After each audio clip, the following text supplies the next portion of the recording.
पृथ्वी को मिला एक कॉस्मिक सरप्राइज। अब पृथ्वी की परिक्रमा करेंगे 2 चांद। अंतरिक्ष में हुई इतिहास की सबसे दुर्लभ घटना।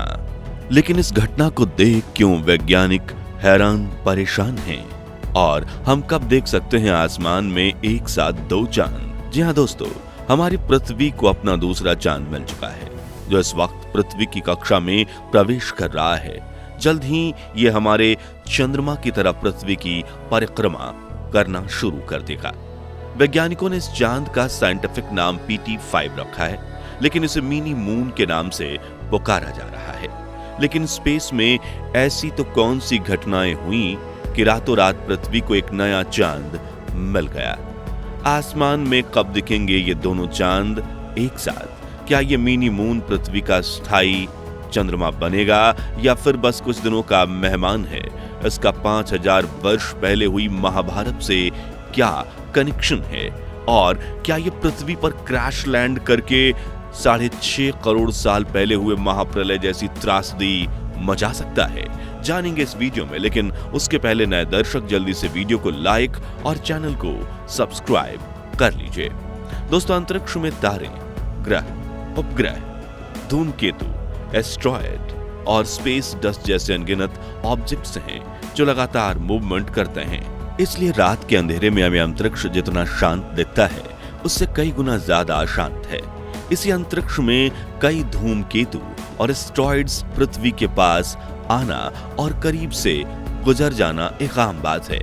लेकिन जब एस्ट्रॉयड पृथ्वी के पास आता है और हमारे चांद का दर्जा ले लेता है, वो काफी दुर्लभ बात है, जो अरबों साल में एक बार होती है। और अब ऐसा ही कारनामा हुआ है अंतरिक्ष में।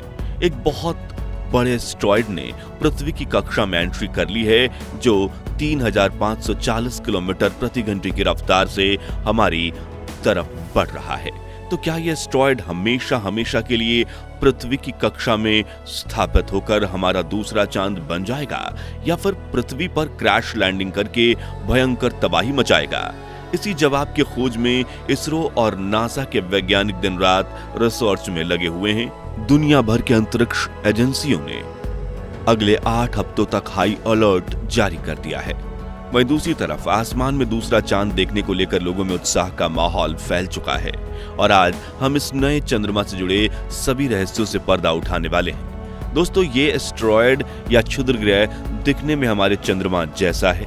इसे मिनी मून का नाम दिया गया है और इतिहास में ऐसा पहली बार होने वाला है जब कोई क्षुद्र ग्रह पृथ्वी की कक्षा में आकर हमारे कुदरती उपग्रह चांद की तरह ग्रह के चक्कर लगाएगा। हालांकि हमारे सौर मंडल में करीब 14 लाख एस्ट्रॉयड हैं, लेकिन PT5 सबसे खास इसलिए है क्योंकि ये नियर अर्थ एस्ट्रॉयड है, जो पृथ्वी के बेहद करीब आ चुका है। वैज्ञानिकों को इस चंद्रमा को लेकर पहली बार 7 अगस्त को जानकारी मिली, लेकिन किसी साधारण टेलीस्कोप से नहीं, बल्कि दक्षिण अफ्रीका में स्थित asteroid terrestrial impact last alert system यानी एटलस से, जो अलग अलग रोबोटिक टेलीस्कोप से बनी एक विशाल सिस्टम है, जिसका काम पृथ्वी के आसपास आने वाले सभी एस्ट्रॉयड का ध्यान रखना है। लेकिन एस्ट्रॉयड होते क्या हैं? तो ये छोटे बड़े रॉकी ऑब्जेक्ट्स यानी चट्टानें होती हैं, जो सौर मंडल में सूर्य की परिक्रमा करते हैं। हालांकि ये ग्रह जितने बड़े नहीं होते, लेकिन ये गाड़ी, बस, ट्रेन, शहर या पूरे राज्य जितने बड़े हो सकते हैं। हमारे सौर मंडल में सबसे ज्यादा एस्ट्रॉयड के टुकड़े एस्ट्रॉयड बेल्ट में पाए जाते हैं, जो मार्स और जुपिटर प्लैनेट के बीच में है।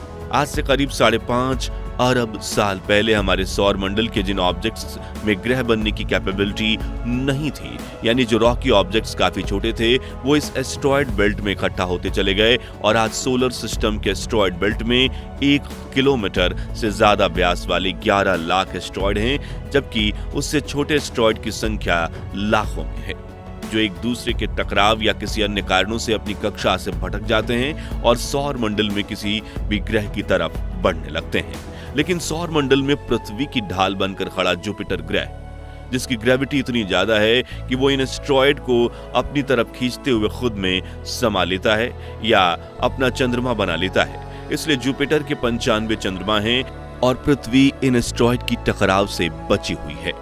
आपको बता दें कि इसलिए जुपिटर को सोलर सिस्टम का वैक्यूम क्लीनर भी कहा जाता है।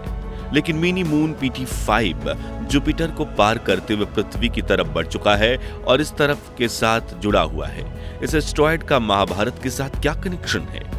इसे लेकर इसरो के नेत्र प्रोग्राम के हेड डॉक्टर अनिल कुमार ने बताया कि PT5 अर्जुन एस्टेरॉयड बेल्ट से आया है, जो पृथ्वी जैसी कक्षा में ही सूर्य की परिक्रमा करता है और इसे भी सूर्य का चक्कर पूरा करने में 1 साल का समय ही लगता है। इस एस्टेरॉयड बेल्ट को अर्जुन नाम वैज्ञानिक रोबोट मैकनोट ने इसलिए दिया क्योंकि अंतरिक्ष में इस तरह के एस्टेरॉयड बेल्ट की मूवमेंट बिल्कुल वैसे ही अनप्रेडिक्टेबल है जैसी मूवमेंट अर्जुन द्वारा चलाए गए तीरों की होती थी, जो कब कहां जाएंगे कोई नहीं जान पाता था। हालांकि जब मिनी मून ने पृथ्वी की तरफ बढ़ना शुरू किया तो वैज्ञानिकों ने इसकी दिशा, रफ्तार और कक्षा के बारे में पूरी जानकारी इकट्ठा करना शुरू कर दी, क्योंकि एस्टेरॉयड का पृथ्वी की तरफ बढ़ना प्रलंबकारी हो सकता है। उसका अंदाजा आप इसी बात से लगा सकते हैं कि आज से 6.5 अरब साल पहले जब एक एस्टेरॉयड पृथ्वी पर गिरा था तो उससे इतनी भयंकर तबाही मची थी कि हमारे ग्रह के सबसे बड़े जीव डायनासोर्स विलुप्त हो गए थे। तो क्या PT5 एस्टेरॉयड का पृथ्वी की तरफ आना इंसानियत के लिए खतरा है? तो इसका जवाब है नहीं, क्योंकि इस एस्टेरॉयड के पृथ्वी पर क्रैश करने के चांस 0.01% से भी कम हैं। लेकिन अंतरिक्ष में कब क्या हो जाए ये कोई नहीं जानता, इसलिए पृथ्वी के चारों तरफ नजर बनाए रखना जरूरी है। अब आप कहेंगे कि एस्टेरॉयड के बारे में तो हमने सब कुछ जान लिया, अब ये बताइए कि ये मिनी मून पृथ्वी के पास कब पहुंचेगा? कब? आसमान में 2 चंद्रमा एक साथ दिखेंगे और क्या ये हमेशा पृथ्वी का चांद बनकर रहेगा? तो आपको बता दें कि ये एक टेम्परेरी मून है जो 29 सितंबर के दिन पृथ्वी की कक्षा में प्रवेश कर चुका है और ये अगले 57 दिनों तक पृथ्वी की परिक्रमा करेगा। फिर 25 नवंबर के दिन पृथ्वी की कक्षा से निकलकर सूर्य की परिक्रमा करने आगे निकल जाएगा। यानी अब वैज्ञानिक एडवांस टेलीस्कोप की मदद से इसे पृथ्वी के आसमान में चंद्रमा के साथ परिक्रमा करते हुए देख सकते हैं। हालांकि हम और आप इसे अपनी नंगी आंखों से देख नहीं पाएंगे, क्योंकि इसका व्यास सिर्फ 11 मीटर है, जो एक सिरे से दूसरे सिरे तक लगभग 2 जिराफों के बराबर है और 3474 किलोमीटर व्यास वाले हमारे चंद्रमा से काफी छोटा है।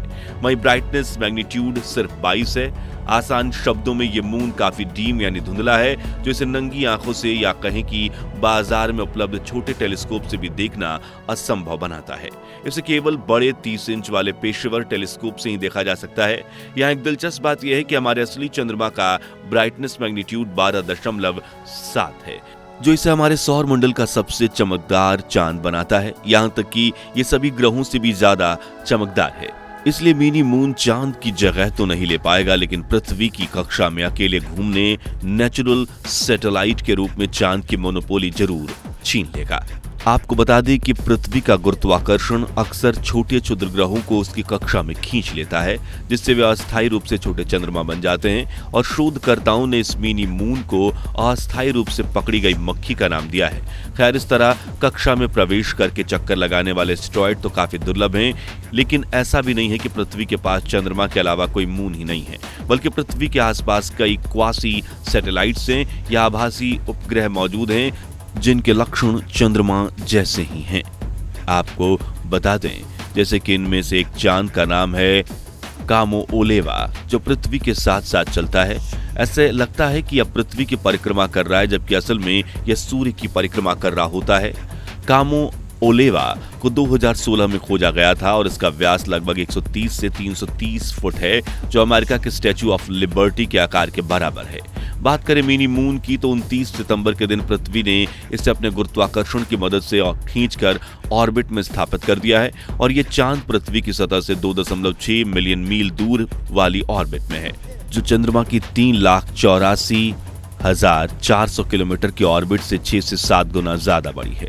और ये एक इलिप्टिकल ऑर्बिट है जो 25 नवंबर के दिन खत्म होगी और ये चांद पृथ्वी की ऑर्बिट से एग्जिट कर जाएगा, जिसके बाद 9 जनवरी 2025 के दिन मिनी मून एक बार फिर पृथ्वी के करीब आएगा।